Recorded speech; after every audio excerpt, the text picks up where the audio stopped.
hold on, 136, and I'm about to put on something for the music, the church, Audible. So, hey y'all, for anybody just starting or checking in, before I do that, matter of fact, I can do it right here at the same time. Hi y'all, my name is Erica Plants of Gardening Under Influence LLC, and also plantandheal.com, where we sell you all kinds of fruit trees, plant starts, and seeds that are made for small spaces, quick turnaround, and great harvest. Plantandheal.com, it's also where you can get all kinds of information. Other beneficial sites for you from me, it's growfluencer.com. Like if you're looking for business mentorship and all as a collective, as a group, we get on every Sunday from 7:15 Eastern to 8:15 Eastern. Hard stop at 8:15 Standard Time so that we can pull our resources and knowledge. This group that just shows up on Sundays and different people pop in and out has now at this point garnered $700,000 for the last 16 months. And we're starting over right now. So it's a new season. I'm so excited. You do not have to be a grower or a gardener or anything else. This is a place where we're just growing in all aspects of life. We're pulling resources and knowledge and all, whether you want to be a farmer, you want to be a content creator, you just want to be a better mom and drink more water, whatever the case may be, we got something for you. Those information is at growfluencer.com. But today we are doing stuff in the garden. And so what I'm about to do is start propagating the plants and all. And first though, I want to put on one of my books so that I can stay focused while we get this done. Because that's so important. Like, and how are you, whoever was watching? I hope you're well.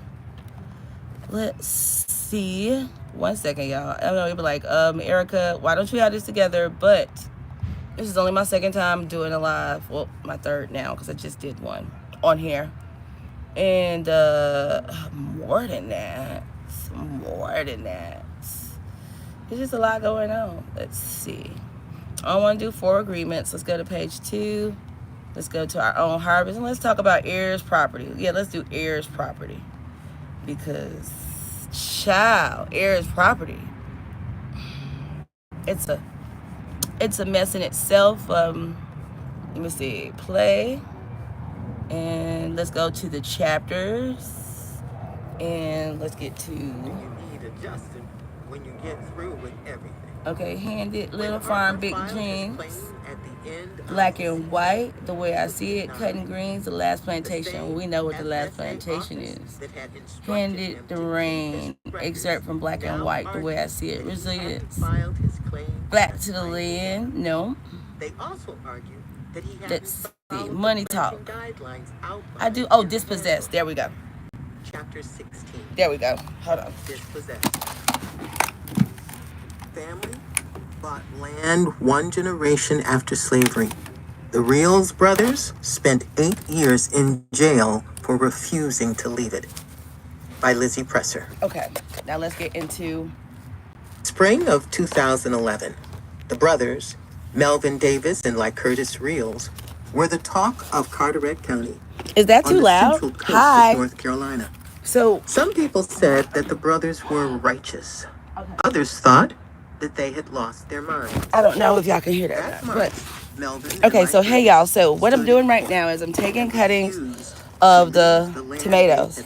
Some of them I have already rooted on my own, so those get to stay out. But ones like this, suckers, I have taken. The brothers were among 8 years. Oh, you ain't heard the story? Okay, I'm be quiet. I'll come back and explain this later. Give me 1 second. Melvin and Lycurtis had a particular stake in it. Melvin, who was 64, is that too loud? with loose black curls combed into a ponytail, Let me go back. ran a club there and lived in an apartment about to leave it. There we go. And standing still like a statue, I think. Okay, next chapter. Even now, I cannot walk from this farm of my dream. Okay. But yeah, all we're doing now is 16. this. Taking this, Dispossessed. removing this. Family bought land 1 generation after slavery. The Reals brothers spent 8 years in jail for refusing to leave it. Mm-hmm. Lizzie Presser. Spring of 2011, the brothers, Melvin Davis and Lycurgus this just Reels, happened. were the talk of Carteret County Is this in South on the Carolina? central coast of North Carolina. Some people said that the brothers were righteous. Others thought that they had lost their minds.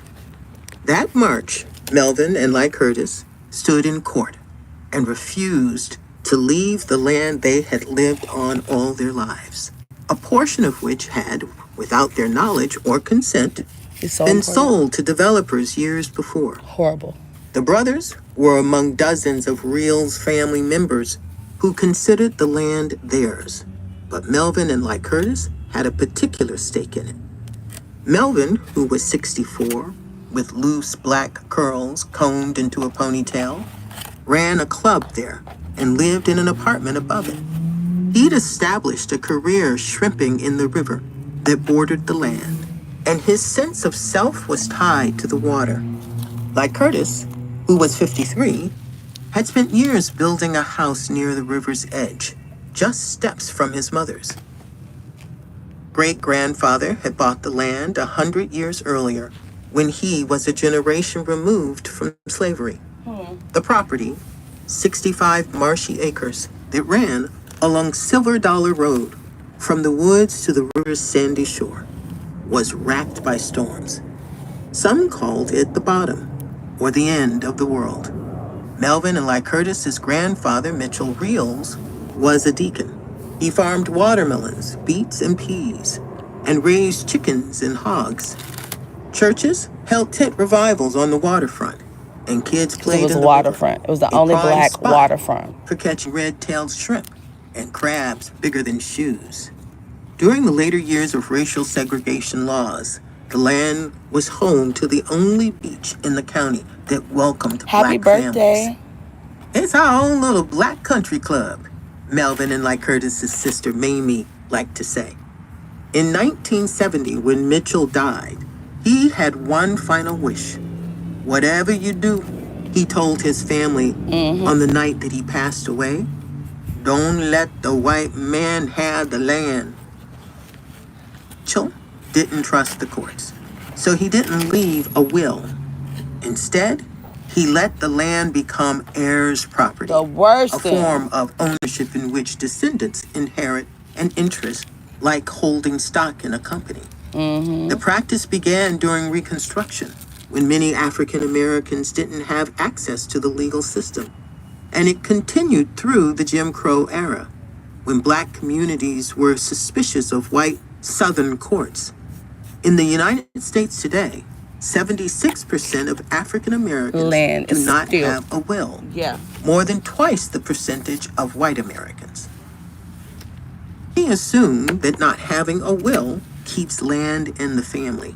In reality, it jeopardizes ownership. Yeah. David Dietrich, a former co-chair of the American Bar Association's Property Preservation Task Force, has called heirs property the big. worst It's- problem yeah. you never heard of. Yeah. The U.S. Department of Agriculture has recognized it as the leading cause of black involuntary land loss. Totally. Heirs property is estimated to make up more than a third of Southern black-owned land. Correct. 3.5 million acres, worth more than $28 billion. These landowners are vulnerable to laws and loopholes Yep. that allow speculators and developers to acquire their property. Black families watch as their land is auctioned Yeah. on courthouse steps or forced into a sale against their will. In 1910 and 1997, African Americans lost about 90% of their farmland. That's crazy. This problem is a major contributor to America's racial wealth gap. The median wealth among black families is about a tenth that of white families. Now, as reparations have become a subject of national debate, the issue of black land loss is receiving renewed attention. A group of economists and statisticians recently calculated that since 1910, black families have been stripped of hundreds of billions of dollars because of lost land. Nathan Rosenberg, a lawyer and a researcher in the group, told me, if you want to understand wealth and inequality in this country, Look at the you land. have to understand black land loss. Yeah. At the time of Melvin and Lycurtis's hearing in 2011, they had spent decades fighting to keep the waterfront on Silver Dollar Road. They'd been warned that they would go to jail if they didn't comply with a court order to stay off the land. And they felt betrayed by the laws that had allowed it to be taken from them. They had been baptized in that water. You gonna go there, take my dreams from me like that? Like Curtis asked on the sand. How about it was you? Expected to argue their case in court that day. Instead, the judge ordered them sent to jail for civil contempt. Hearing the ruling, Melvin handed his 83-year-old mother, Gertrude, his flip phone and his gold watch. His flip phone. As the eldest son, he had promised relatives that he would assume responsibility for the family. I can't take it, he said. Lycurtis looked at the floor and shook his head. He had thought he'd be home by the afternoon. He'd even left his house unlocked. The bailiff, who had never booked anyone in civil superior court, had only one set of handcuffs. She put a cuff on each brother's wrist and led them out the back door. The brothers hadn't been charged with a crime or given a jury trial. That's crazy. Still, they believed so strongly in their right to the property that they spent the next 8 years fighting the case from jail. That's becoming crazy. 2 of the longest serving inmates for civil contempt in U.S. history. And was an ideological priority for black families after the Civil War, when nearly 4 million people were freed from slavery. On January 12, 1865, just before emancipation, the Union Army General, William Tecumseh Sherman, met with 20 black ministers in Savannah, Georgia, and asked them what they needed. The way we can best take care of ourselves is to have land. Their spokesperson, the Reverend Garrison Frazier, told Sherman. That's right. Freedom, he said, was placing us where we could reap the fruit of our own labor. Sherman issued a special field order declaring that 400,000 acres formerly held by Confederates be given to African Americans. What came to be known as the promise 40 acres. Of 40 acres And a mule. The following year, Congress passed the Southern Homestead Act, opening up an additional 46 million acres of public land for Union supporters and freed people. Listen to this. Promises never materialized. In 1876, near the end of Reconstruction, only about 5% of black families in the Deep South owned land. But a new group of black landowners soon established themselves. Many had experience in the fields, and they began buying farms, often in places with arid or swampy soil, especially along the coast. By 1920, African Americans, who made up 10% of the population, represented 14% of Southern farm owners. White supremacist backlash spread across the South. At the end of the 19th century, members of a movement who called themselves Whitecaps, led by poor white farmers, accosted black landowners at night, beating them or threatening murder if they didn't abandon their homes. In Lincoln County, Mississippi, Whitecaps killed a man named Henry List, and more than 50 African Americans fled the town in a single day. Correct. Over 2 months in 1912, violent white mobs in Forsyth County, Georgia, drove out almost the entire black population. They just got their money last month, y'all. Ray Winbush, the director of the Institute for Urban Research at Morgan State University, told me, there is this idea that most blacks were lynched because they did something untoward to a young woman. That's not true. Not true at all. Most black men were lynched between 1890 and 1920 because whites wanted their land. Come on now. Good morning. The second half of the 20th century, a new form of dispossession had you're emerged, officially sanctioned by remission. the courts and targeting heirs property owners without clear titles. These landowners are exposed in a variety of ways. They don't qualify for certain Department of Agriculture loans to purchase livestock or cover the cost of planting. Individual heirs can't use their land as collateral with banks and other institutions, and so are denied private financing and federal home improvement loans. they generally aren't eligible for disaster relief.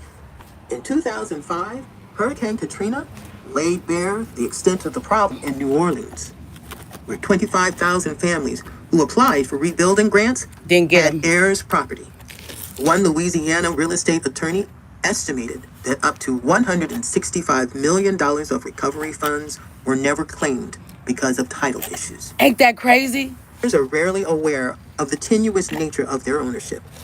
Even when they are, clearing a title is often an unaffordable and complex process, which requires tracking down every living heir, and there are few lawyers who specialize in the field. Very few. Nonprofits often pick up the slack. The Center for Heirs Property Preservation in South Carolina has cleared more than 200 titles in the past decade, almost all of them for African American families, protecting land valued at nearly $14 million. Josh Walden, the center's chief operating officer, told me that it had mapped out 100,000 acres of heirs property in South Carolina. He said that investors hoping to build golf courses or hotels could target these 100,000 plots. acres. We had to be really mindful that we didn't share those maps with anyone because otherwise they'd be a shopping catalog, he told me. And it's not as if it dries up. New heirs property is being created every day. Interviews and courthouse records, Nah, acres of heirs property I'm gonna in rewind South that. Carolina. Hold He on. said I they gotta pick up rewind the it. slack. Sorry. The Center for Heirs Property Preservation in South Carolina We has are cleared on more than Harvest by 200 Natalie titles in the Basile. past decade, almost all of them for African American families, protecting land valued at nearly $14 million. Josh Walden, the center's chief operating officer, told me that it had mapped out 100,000 acres of heirs property in South Carolina. And they got to keep He it a said that secret. investors hoping to build golf courses or hotels can target these plots. Yep. We had to be really mindful that we didn't share those maps with anyone because otherwise they'd be a shopping catalog, he told me. And it's not as if it dries up. New heirs property is being created every day. Interviews and courthouse. Hold on. Let me say something. So I'm going to law school right now. I'm getting ready to go to law school for this reason, for black land law and all the rest of these things, because the heirs property is so bad. I'm sorry, I'm autistic. I started it. Hold on. The heirs property is so bad. If you guys, I know we were so disenfranchised that a lot of us did not get wills. Our grandparents did. If you get a chance, there's programs through like the USDA or something to help you fix it. If not, you need to make that person sell their share. If you got a deadbeat brother who's laying kids all over this world, all they got to do is pull up on one of them kids that don't even know you, ain't got no ties to you, and be like, hey, I got $500 for you. Would you like this $500 to give me a share? Share what? I don't know them people. Sure, I'll take my $500, my $1,000. Y'all, the land could be $2-3 million. All it takes is one share to force a sale. So you can go in and be like, hey, y'all, I want to buy this for $500,000.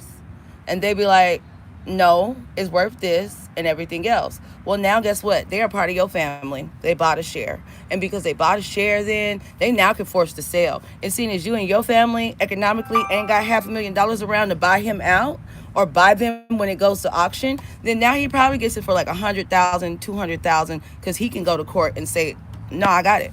It's that serious. It's like that with your cousins. You'll hear about y'all all fighting over the houses every year with the taxes that your grandma left. Start billing them. Bill them with insurance. You can still pay the bill, but that way, even if it was forced to be sold, that share where you were paying out of your pocket, they're not gonna split it evenly with you. But it's real serious, y'all. I'm gonna go back to the story now. There we go. Records. I analyzed more than 36 cases from recent years in which heirs property owners lost land. Land that, for many of them, was not only their sole asset, but also a critical part of their heritage and their sense of home. The problem had been especially acute in Carteret County. Beaufort, the county seat, was once the site of a major Gullah-Geechee. refugee camp for freed people. Black families eventually built homes near where the tents had stood. But in the 1970s, the town became a tourist destination with upscale restaurants, boutiques, and docks for yachts. Real estate values surged, and out-of-town speculators flooded the county. David Staselski, That's a Hilton Head historian of Island the she's North talking Carolina about. coast, told me, You can't talk to an African American family who owned land in those counties and not find a story where they feel like land was taken from them against their will through legal trickery. Fort is a quaint town, lined with coastal cottages and colonial homes. When I arrived last fall, I drove 20 miles to Silver Dollar Road, where Melvin and Lycurtis's family lives in dozens of trailers and wood-paneled houses scattered under pine and gum trees. Melvin and Lycurtis's mother, Gertrude, greeted me at her house and led me into her living room where porcelain angels lined one wall. Gertrude is tough and quiet, her high voice muffled by tobacco that she packs into her cheek. People call her Mrs. Big Shit. It's because I don't pay them no mind. She told me. The last of Mitchell Reel's children to remain on the property. She is the family matriarch. Grandchildren, nieces, and nephews let themselves into her house to pick up mail or take out her trash. Around dinner time on the day I was there, the trickle of visitors turned into a crowd. Gertrude went into the kitchen, coated fish fillets with cornmeal, and fried them for everyone. Okay. Daughter Mamie told me that Melvin and Lycurtis had reveled in the land as kids, playing among the inky eels and conch shells. In the evenings, the brothers would sit on the porch with their cousins, a rag burning to keep the mosquitoes away. On weekends, a pastor strode down the dirt street, robed in white, his congregants singing, "Wade in the Water." Lycurtis was a shy, humble kid who liked working in the cornfields. Melvin was his opposite. When the school bus showed up, when he come home, the crowd would come with him, stay all night, Gertrude said. When Melvin was 9, he built a boat from pine planks and began tugging it along the shore. Wow. A neighbor offered to teach him how to shrimp, and in the summer, Melvin dropped nets off the man's trawler. Oh, wow. He left school in the 10th grade. His catch was bringing in around $1,000 a week. He developed a taste for sleek cars, big jewelry, and women, and started buying his siblings Chuck Taylors and Timberlands. Trude was the administrator of the estate. She'd left school in the 8th grade and wasn't accustomed to navigating the judicial system. But after Mitchell's death, she secured a court ruling declaring that the land belonged to his heirs. The judgment read, "The surviving 11 children or descendants of children of Mitchell Reels are the owners of the lands And that means exclusive of any other every claim level, of great-grandkids and all. 1978, Gertrude's uncle, Shedrick Reels, tried to carve out for himself the most valuable slice of land on the river. He used a legal doctrine called adverse possession, which required him to prove that he had occupied the waterfront for years, continuously and publicly, against the owner's wishes.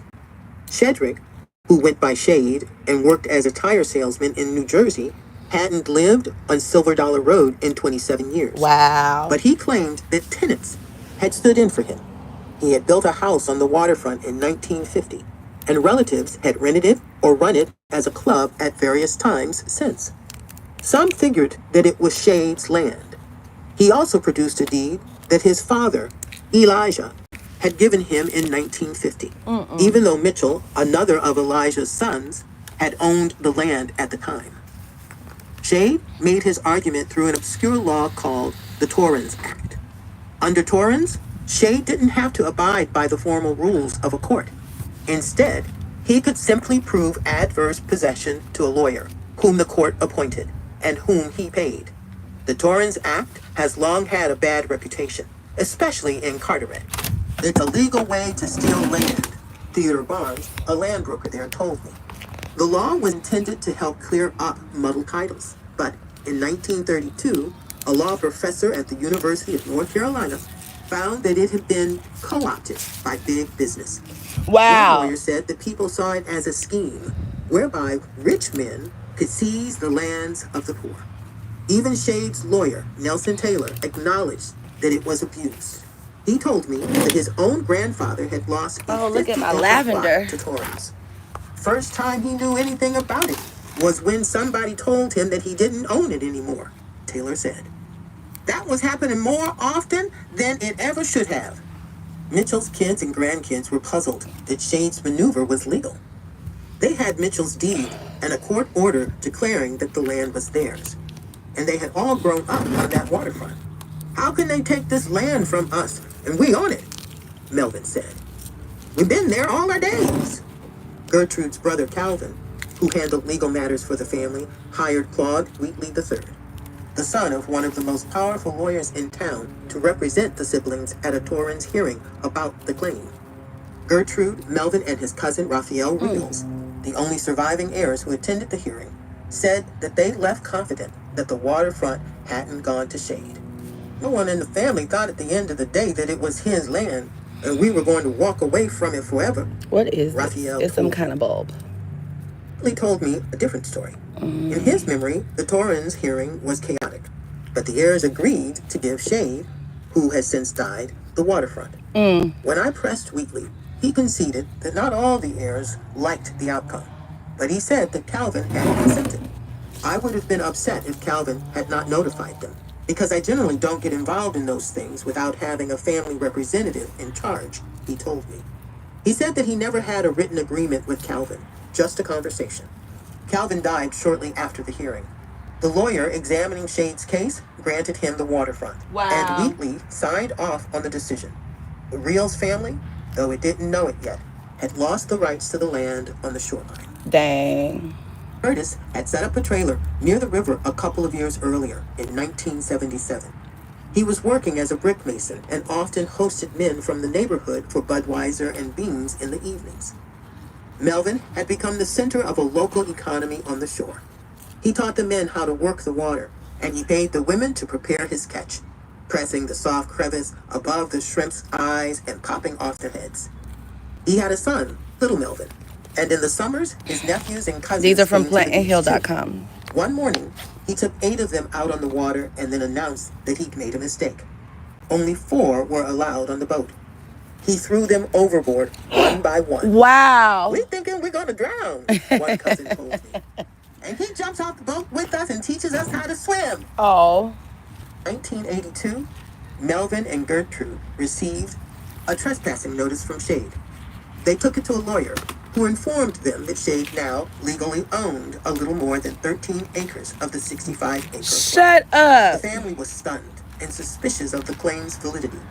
Many of the tenants listed to prove Shade's continuous possession were vague or unrecognizable, like Mitchell Reels' boy or Julian Leonard, whom Gertrude had never heard of.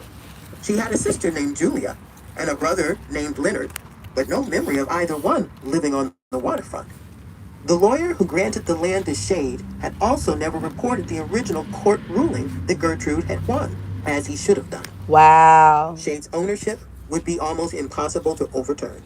There's a 1-year window to appeal a Torrens decision in North Carolina, and the family had missed it by 2 years. Soon afterward, Dang. Shade sold the land to developers.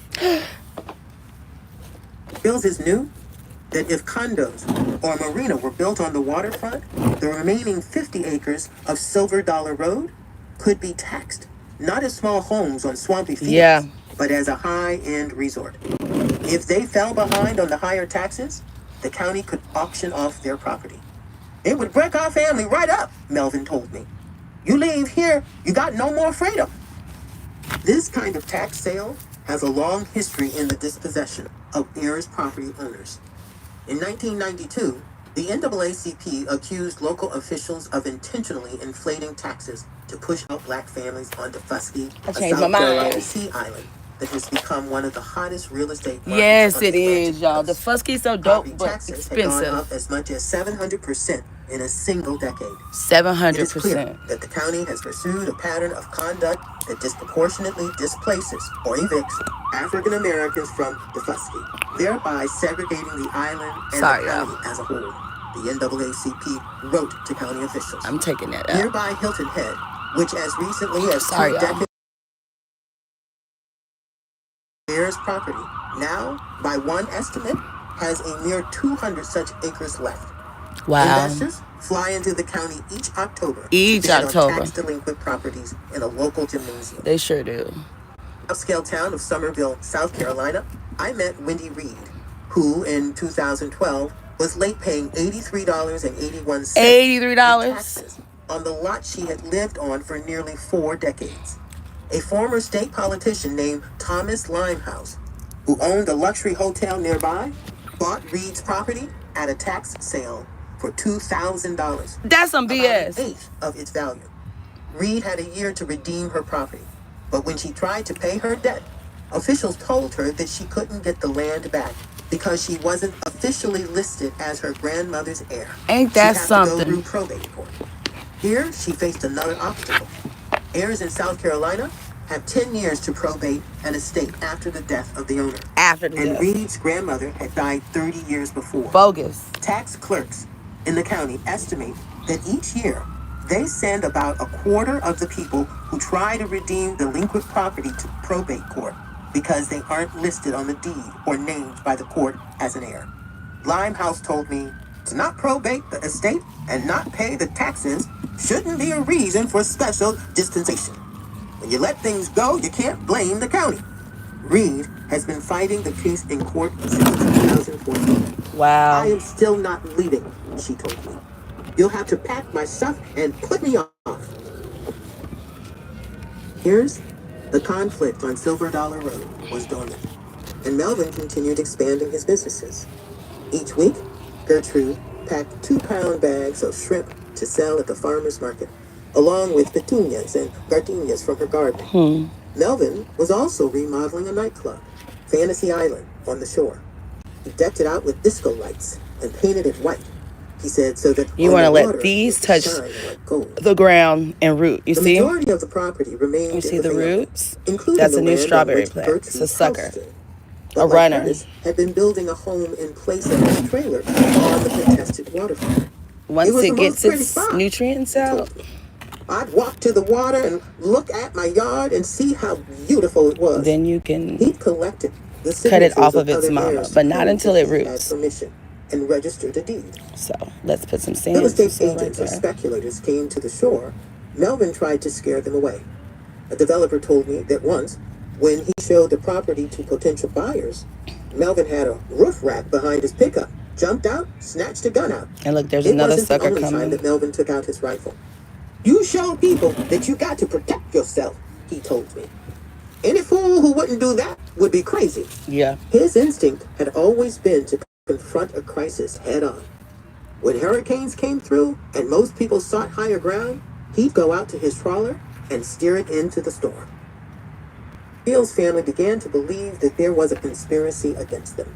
They watched jet skis crawl slowly past in the river and shiny SUVs drive down Silver Dollar Road.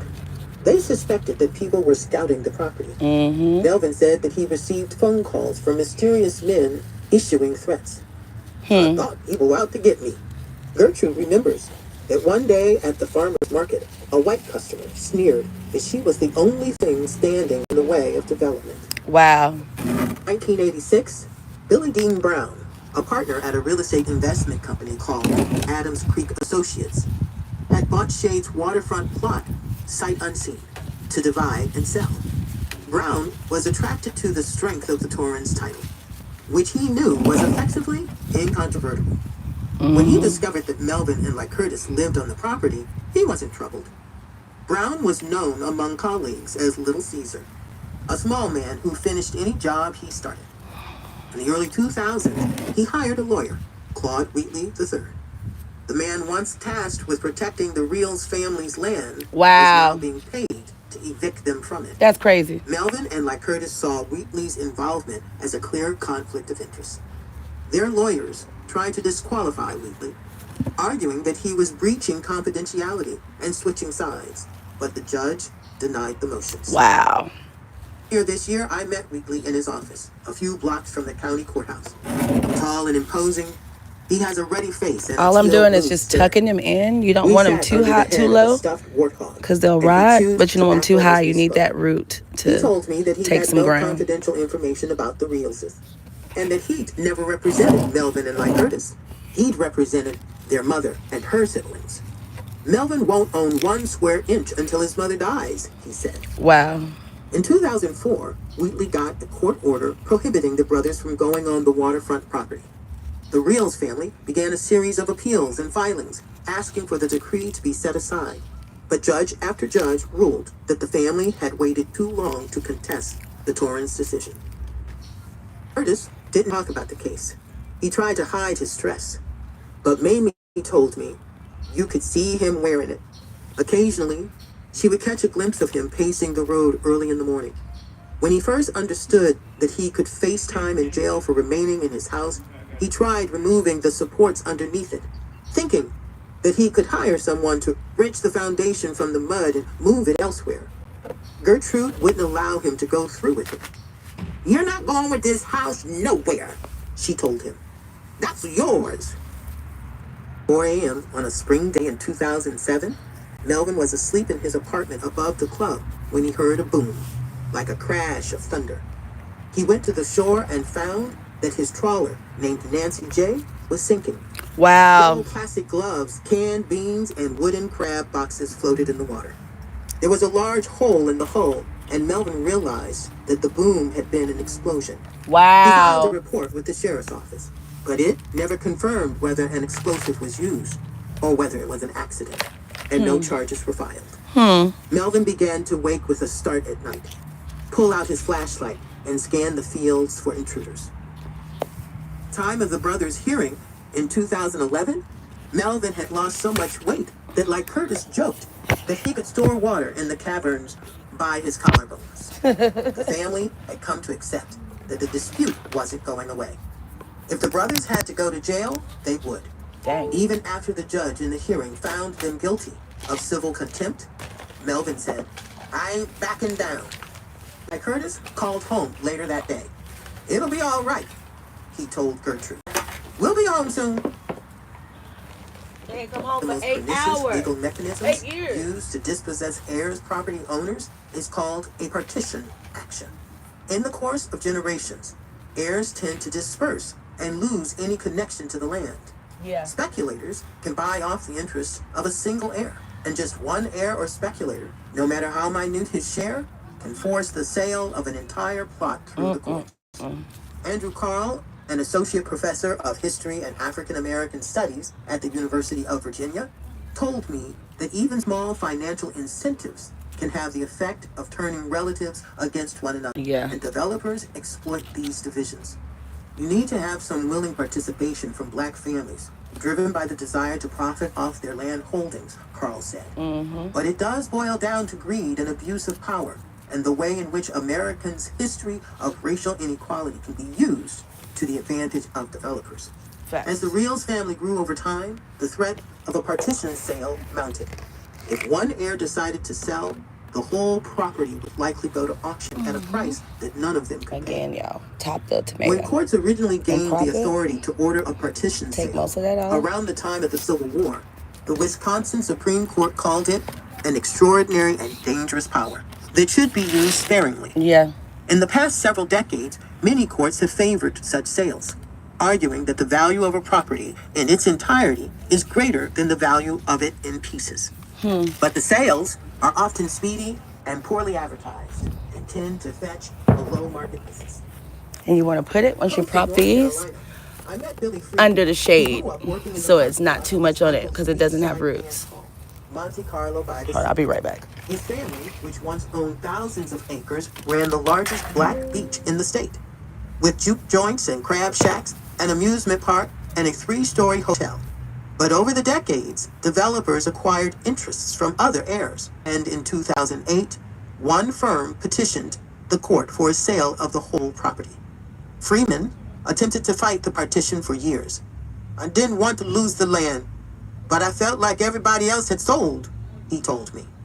In 2016, the beach, which covered 170 acres, was sold to the development firm for $1.4 million.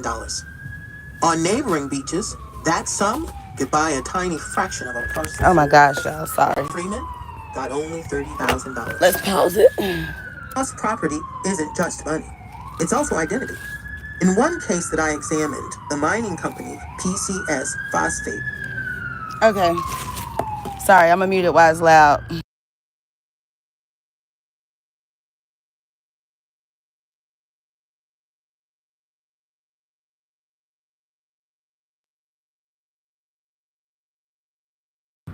Okay, I'm back. Is anybody listening still to that? Let me finish it. First, the sale of a 40-acre plot, which contained a family cemetery, against the wishes of Wow. several heirs whose ancestors had been enslaved on the property. A spokesperson Wow. for the company told me that it is a law-abiding corporate citizen. Some speculators use questionable tactics to acquire property. When Jessica Wiggins' uncle called her to say that a man was trying to buy his interest in their family's land, she didn't believe him. He had dementia. Fish peppers. Then, in 2015, she learned that a company called Aldania Farms had purchased the interests of 4 heirs, including her uncle, and had Wow. filed a partition action. What got me was we had no knowledge of this person. Wiggins told me of the man who ran Aldania. Jonathan S. Phillips, who now runs Aldania Farms, told me he wasn't there at the time of the purchase and that he's confident no one would have taken advantage of the uncle's dementia. No, you definitely The did. 18 acres of woods and farmland that held her great-grandmother's house was the place that she had felt safest as a child. The remaining heirs still owned 61% of the property, but there was little that they could do to prevent a sale. Wow. When I visited the land with Wiggins, her great-grandmother's house had been cleared, and Aldania Farms had erected a gate. Phillips told me, Wow. our intention was not to keep them out, but to be good stewards of the property and keep it from being littered on and vandalized. This fall, Wiggins and her relatives gathered for the auction of the property on the courthouse steps in the town of Windsor. Chapter 16. Dispossessed. Family bought land 1 generation after slavery. The Reals brothers spent 8 years in jail for refusing to leave it. What the hell was By Lizzie that? Presser. That's 1 Spring hour. of 2011, the No, brothers, something's wrong. Melvin Davis and Lycurtis Reals, Why were the did you talk of do Carteret that? County on the central water and then announced that he'd made a mistake. Only 4 were allowed on the boat. He's Okay. yours. At 4 a.m. on a spring day in 2007, Melvin was asleep in his apartment with dementia. Wiggins was devastated. There we go. Time I met Melvin and Lycurtis in the Carteret jail, Melvin filled the He was entire still frame in of the visiting jail. room with He was a Wow. forceful presence and prone to exaggeration. His hair, neatly combed, was streaked with silver. He didn't blink as he spoke. Lycurtis had been given a diagnosis of diabetes and leaned against a stool for support.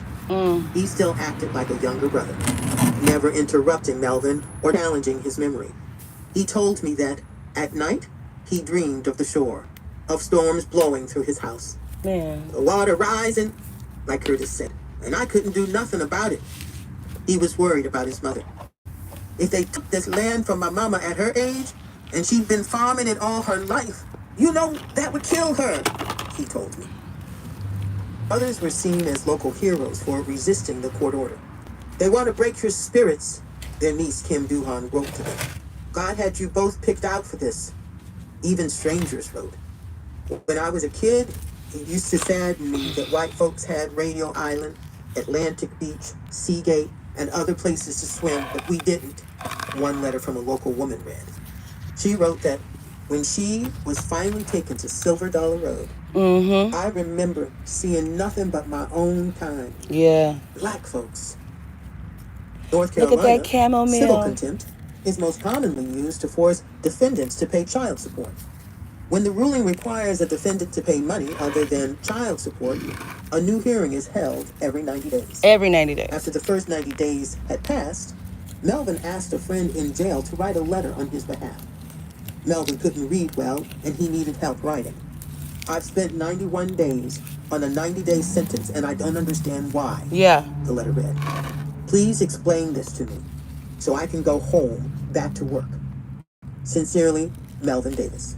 The brothers learned that although Billy Dean Brown's lawyer had asked for 90 days, the court had decided that there would be no time restriction on their case. Wait, They what? could be jailed until they present evidence that they had removed their homes.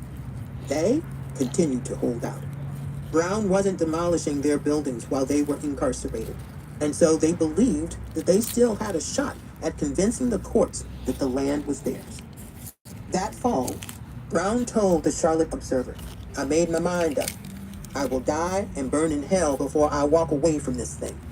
When I reached ground recently, he told me that he was in an impossible position. We've had several offers from buyers, but once they learned of the situation, they withdrew, he said.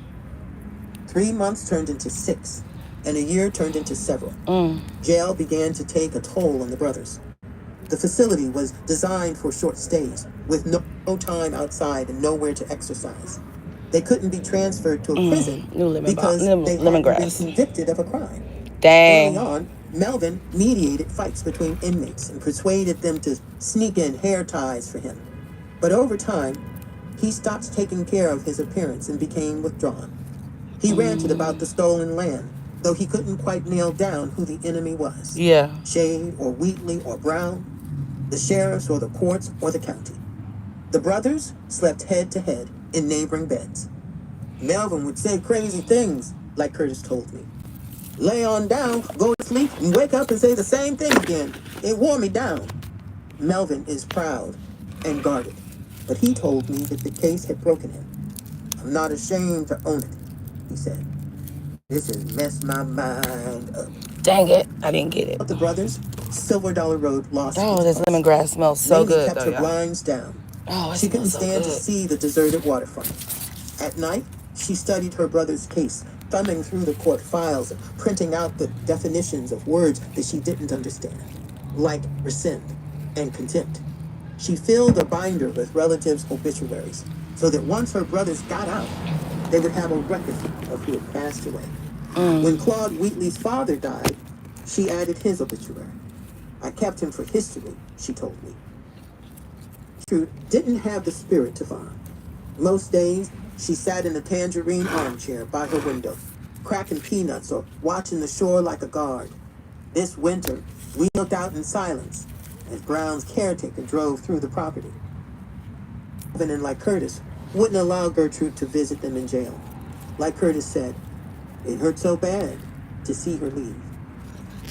Members of the family, Melvin and like Curtis's brother Billy, their nephew Roderick, and their cousin Sean, kept trying to shrimp, but the river suddenly seemed barren.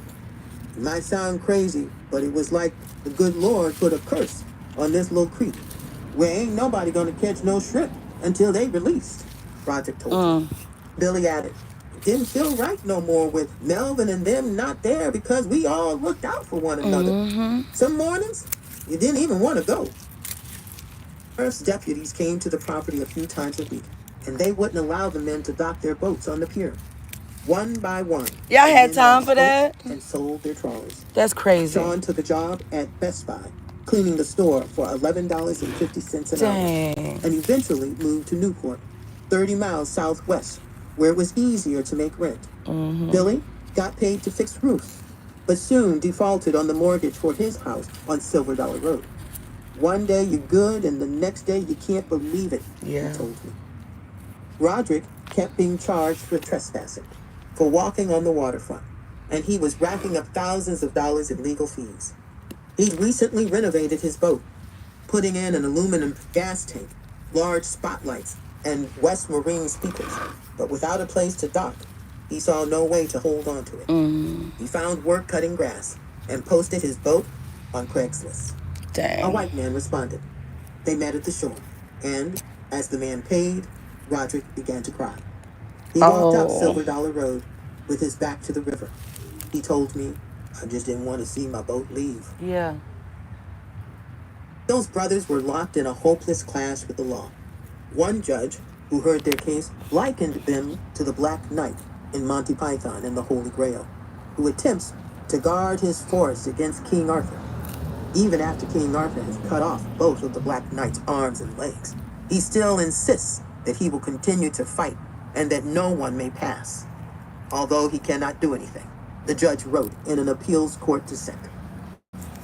February, nearly 8 years after Melvin and like Curtis went to jail, they stood before a judge 8 years, in y'all, Idaho to request their release. for their own They were land. now 72 and 61, but they remained defiant. Like Curtis said that he would go back on the property just as soon as I walk out of here. Melvin said, I believe that land is mine. They had hired a new lawyer, who argued that it would cost almost $50,000 to tear down the brothers' homes. Melvin had less than $4,000 in the bank. Like Curtis had nothing. The judge announced that he was releasing them. He warned them, however, that if they returned to their homes, Imagine they'd be right back in arresting jail. 70-year-old He told men them, for the their land jailhouse keys are in your pockets. for 100 years. Land that's Hour been their later, the family for brothers 100 emerged plus from the years. sheriff's department. Melvin surveyed the parking lot, which was crowded with friends and relatives. About time, he said, laughing and exchanging hugs. You stuck with me. When he spotted little Melvin, who was now 39, All right. he extended his arm for a handshake. Little Melvin pulled it closer and buried his face in his father's shoulder, sobbing. Curtis came out. He folded over, as if his breath had been pulled out of him. Mamie wrapped her arms around his These neck, are milkweed. led him to her car. Milkweed is super easy to When they propagate. reached Silver Again, Dollar Road, she honked the take horn all of that all the off. way down the street. Back on Always Silver that for Dollar everything. Road, It doesn't like have Curtis roots. said, It's going to drain lines it. flickering by his window. Melvin spent his first afternoon shopping for silk shirts and brown leather shoes. I know and that's a right. cell phone that talked to him. Old acquaintances stopped him. A man who thanked him for his advice about hauling dirt. A DJ who used to spin at Fantasy Island. While in jail, Melvin had been keeping up with his girlfriends. An 11 Not his girlfriends, and not 11. told me Melvin was he held on to his 72. family and for himself too. But away from the others, his weariness showed. He acknowledged that he was worried about what would happen. His voice almost a whisper. Oh, Can't keep on doing this. There's got to be an ending somewhere. and that's where the milk he comes said. from. I think it's an irritant, but Days you know, later, I'm toxic. Gertrude threw her sons a party, and generations of relatives came. The family squeezed together on her armchairs, eating chili and biscuits and lemon pie. Mamie gave a speech. We got to get this water back, she said, stretching her arms wide. We got to shit. unite. Okay, A change is lemongrass. only as What are strong you as the doing? faith in it. The Yeah, the room lemongrass answered, and took "That's over." right." The brothers who were staying with their mother kept saying, once we get this land stuff sorted out. Relatives who had left talked about coming back, buying boats and go-karts for their kids. It was less a plan than a fantasy, an illusion that their sense of justice could overturn the decision of the law. They Dang it. hadn't stepped onto the waterfront since they'd been back. The track was 100 feet away, but out of reach. Fantasy Island was a shell, the plot around it overgrown. Still, Melvin seemed convinced that he would restore it. Put me some palm trees in the sand and build some picnic tables, he said. The party wound down. I sat with Lycurgus on his mother's porch as he gazed at his house, which was moldy and gutted, its frame just visible in the purple dusk. He reminisced So I'm about loosening the it back house's up so I wood-burning can heater, propagate the some new radio things that in he it always left playing. and remove the He things that said are that he established, like planned the to lemon build a second lemongrass story just now. and raise the house to protect it from floods. He wanted a wraparound deck and big windows. Okay. I'll pour them walls solid all the way around, he said. We'll bloom again. Ain't gonna be long. The essay was originally published by ProPublica on July 15th, 2019. Field, Savannah, Georgia, January 16th, 1865. Ooh, 40 acres and a mule Special store. Field Orders, number 15. Special field order number Item 15. With 3 respectable Negroes, heads of families, shall desire to settle on land, and shall have selected for that purpose an island or a locality clearly defined, within the limits above designated, the inspector of settlements and plantations will himself, or by such subordinate officer as he may appoint, give them a license to settle such island or district, and afford them such assistance. That's all you do for as he milkweed. can You just want to to plant it enable at least a them to node or two down. establish a peaceable And see how they're agricultural already settlement. starting. The 3 parties named will subdivide the land under the supervision of the inspector, among themselves and such others as may choose to settle near them, so that each family shall have a plot of not more than 40 acres of tillable ground. Notice, And when it borders people, on some 40 water acres channel is really with not for more a than 800 family, feet waterfront, in the not possession of which land the military authorities not will just afford one them per protection person until such time as they can protect themselves, or until Congress until they can shall protect regulate their themselves. title. The quartermaster may, on the requisition of the Inspector of Settlements and Plantations, place at the disposal of the inspector one or more of the captured steamers to ply between the settlements and one or more of the commercial points heretofore named in orders, to afford the settlers the opportunity to supply their necessary wants and to sell the products of their land and labor. General William Tecumseh Sherman. All of us Those of the down, we're white going to leave that race above. who look to the incoming of those of foreign birth and strange tongue and habits for the prosperity of the South, were I permitted, I would repeat what I have said to my own race. Cast down your bucket where you are.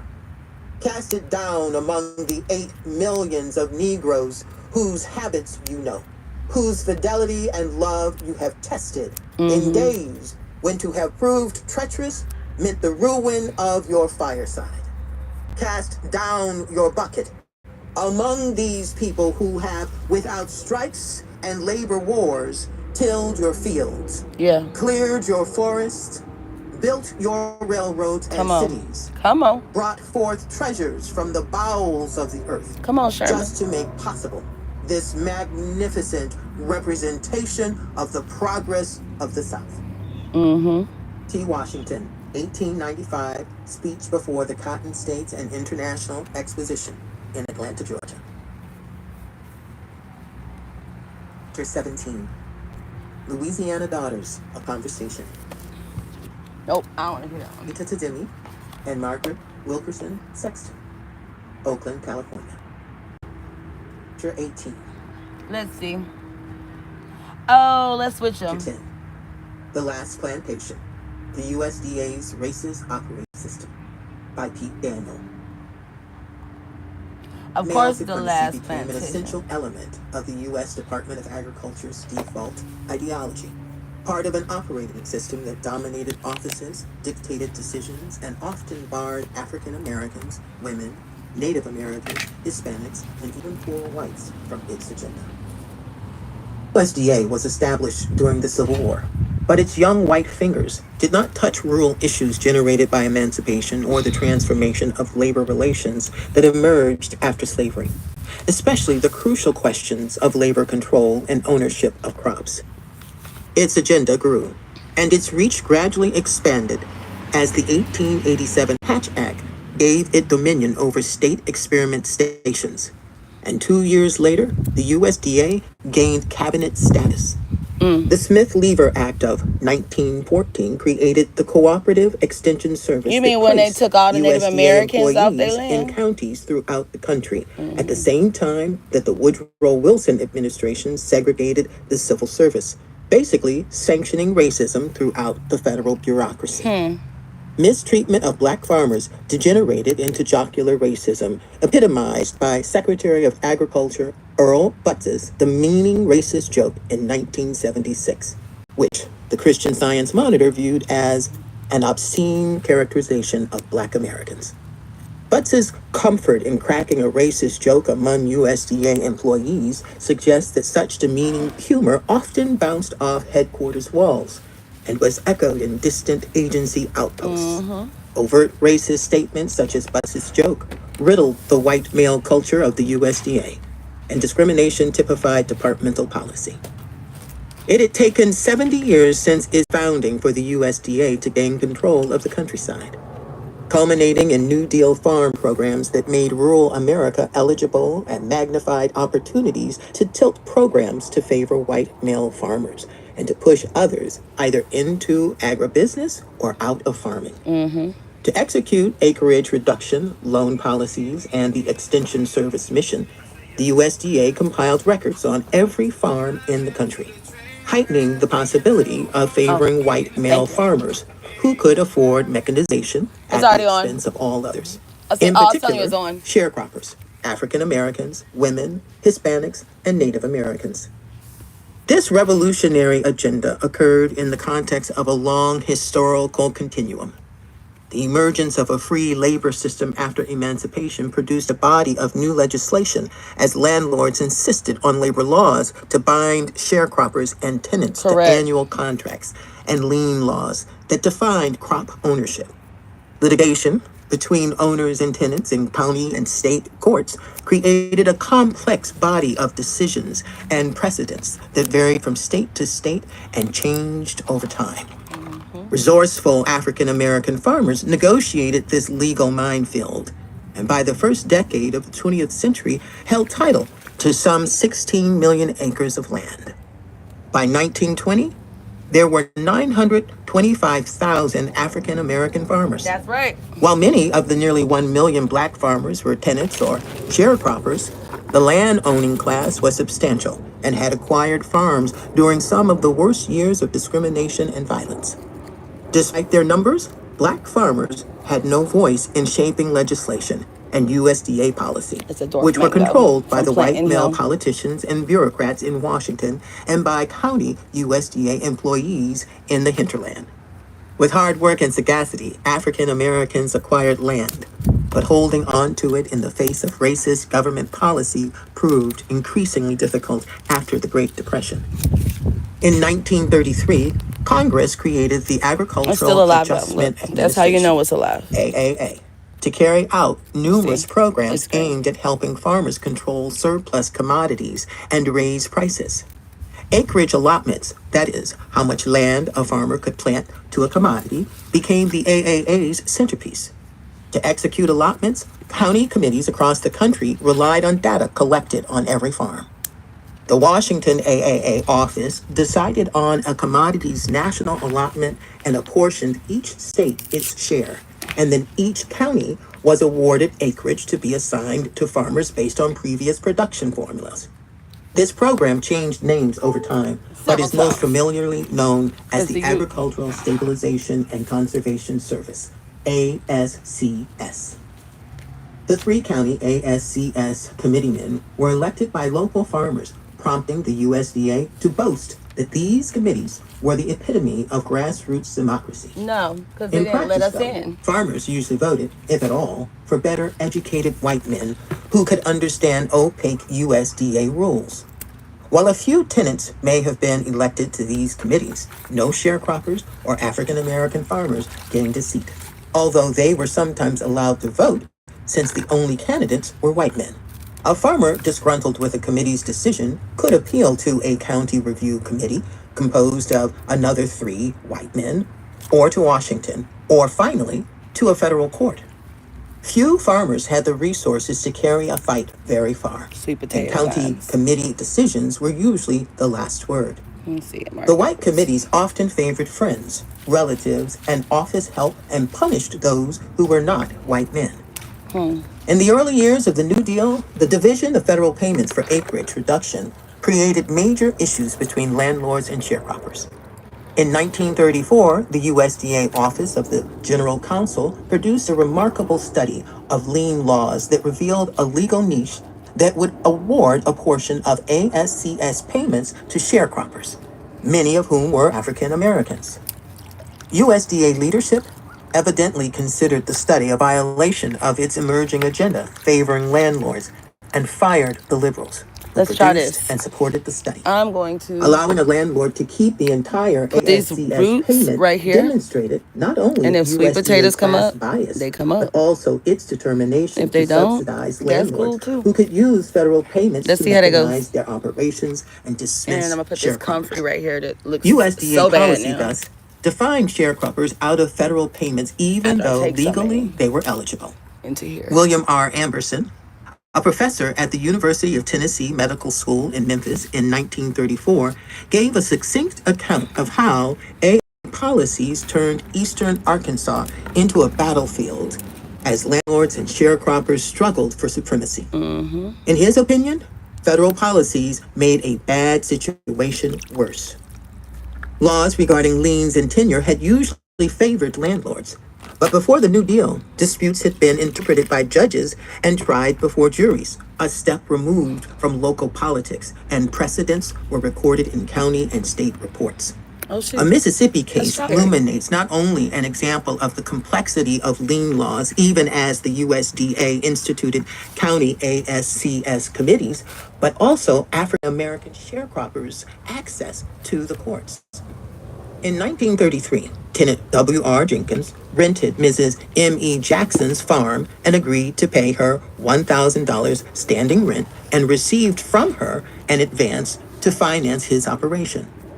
Then Jenkins contracted with 4 African Americans and made sharecropper arrangements to furnish them, and after deducting their furnish, divide the crop proceeds equally.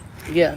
When Jenkins sold the crop, he turned all of the money over to Mrs. Jackson, who, Wow. after settling with Jenkins, took the sharecropper's portion and applied it to Jenkins' outstanding Wait a $2,300 minute. debt to her. The sharecroppers brought a case that traveled to the Mississippi Supreme Court, which ruled the croppers had a lien on the crop for their labor, paramount to all liens and encumbrances of rights What? of any kind created by or against Jenkins, except the lien of Mrs. Jackson for her rent and supplies furnished to Jenkins. The court ordered that the sharecroppers receive their share plus 6% interest. Contracts became more complex when a USDA program allowed farmers to rent part of their land to the federal government. In Mississippi County, Arkansas, a case similar to Jackson versus Jefferson arose when, in 1935, a renter kept rental money that by contract should have gone to the landlord, who then seized the cropper's share. The dozen sharecroppers sued and won back their share of the crop proceeds. State courts were bound by lien laws that applied equally to landlords, tenants, and sharecroppers. Increasingly, ASCS committees decided such cases, thus removing disputes from courts where juries and precedent offered legal protection to all citizens. You know what? What am I tripping on? I keep trying to Industrious put these black back. I'm gonna farmers just took stop that. advantage of the USDA rental program. An East Baton Rouge official in Louisiana indignantly complained that a black farmer rented land and is sub-renting that same land to the United States government, collecting the rent in cash and spending it as he pleases. So, The USDA replied that any tenant, regardless of race, could accept and dispose of the rental money. His contract gave him control over the rented land. In 1956, the Soil Bank program opened another cash window for those who controlled cropland, whether they farmed it or not. Historian Linda Flowers, who grew up in North Carolina, wrote of a farmer who rented every available acre a big landowner had for $2,500, and the next day put it in the soil bank for $6,000 without ever even cranking his tractor. If the decimation of tenantry was not the purpose of the soil bank, Flowers judged it was certainly its effect. yeah. Landowners could bank their most unproductive acres and intensively farm the remainder using machines and chemicals.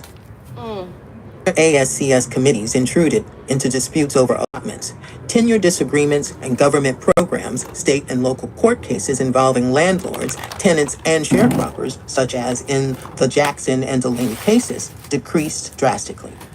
Disputes increasingly arose not over sharecroppers' portions, they were becoming extinct, but over government benefits and acreage allotments, Yeah. new elements introduced into farming that offered broad territory for disputes. By the 1950s, ever-shrinking allotments triggered fierce disputes within counties and states complicated by agricultural policy so abstruse that even judges puzzled over its logic. Most disputes, however, were settled administratively at the local, state, or federal level, where no records of precedents were kept, and only a Freedom of Information Act search could uncover decisions, since few county ASCS committees archived decisions. Thus, decisions remain encrypted and unavailable to the public. Moving disputes from courts to committees was revolutionary, but attracted little opposition. The allotment stakes rose higher as agribusiness marched across the land, and allotments not only became crucial to farm survival, but were also commodified and could be rented, bought, and sold. By the 1960s, a tobacco farm took additional value of $7,000 per acre of allotment, while cotton and rice farms ran from $500 to $1,000. Thus, a government program intended to control surplus commodities attained monetary value, giving landowners a windfall. Distrust of local committees is documented in the approximately 6,000 review proceedings in 1954 Yeah. and 14,000 a year later. To combat being allotted into oblivion, some farmers suggested that those with small allotments should not be cut in the same proportion as those with more. Tobacco farmers, for example, had plows, mules, barns, slides, and pack house space to handle their customary acreage, and the reductions threatened their farming operation. The USDA replied that a program that preserved small acreages would be impossible to implement. Wow. A dubious claim given its data on farms. Yeah. It was as if acreage policy targeted small farmers for And try to extinction. take them out. Yeah. In a larger sense, complex and opaque USDA programs controlled the countryside, but were largely hidden inside complex legislation and cumbersome officiousness, puzzles that confounded even the most diligent critic. In the early 1960s, as the USDA operating system grew increasingly into a tool for discrimination, Morton Grodzins, a University of Chicago political science professor, served on a committee that evaluated the ASCS. He submitted a minority report that concluded that rather than epitomizing grassroots democracy, as often claimed, the ASCS structure was actually authoritarian. Among other issues, he questioned the power of committees to rule on quasi-judicial matters that earlier had been settled in courts of law. And he faulted the USDA for not addressing this alarming grasp of power. Grodzins recommended that the ASCS committee system be abolished. But his minority report languished as the study's majority supported the ASCS. A Columbia Law Review article in 1967 put the issue succinctly. The ASCS election procedure used by the USDA permits to exist and by its neglect of its duties encourages a system which gives white Southern farmers vast power over the economic well-being of their Negro neighbors. By this time, African American challenges for seats on ASCS committees had produced a catalog of authoritarian behavior. Yet neither Grodzins' report nor the Columbia Law Review's analysis gained traction, Yeah. and the issue faded. A poor farmer's only affordable recourse to AAA discrimination, unfortunately, lay in the USDA's Washington bureaucracy. And in the mid-1930s, some 400 letters per week poured into the USDA 400. mailbox. In many cases, Washington bureaucrats simply sent the complaints back to the county. In Right. some cases, to How the you very gonna- people Who complained complained of. of? Yeah. And this bureaucratic custom endured at least into the 1980s. Wow. When the USDA Civil Rights Office Close. either ignored, destroyed, or sent complaints back to the county office. In the first 6 years of the Reagan administration, the USDA Civil Rights Office had 8 different directors and a new reorganization plan each year. Wow. The USDA lagged behind nearly all government departments in the number of African American and female employees. Several years after the New Deal began in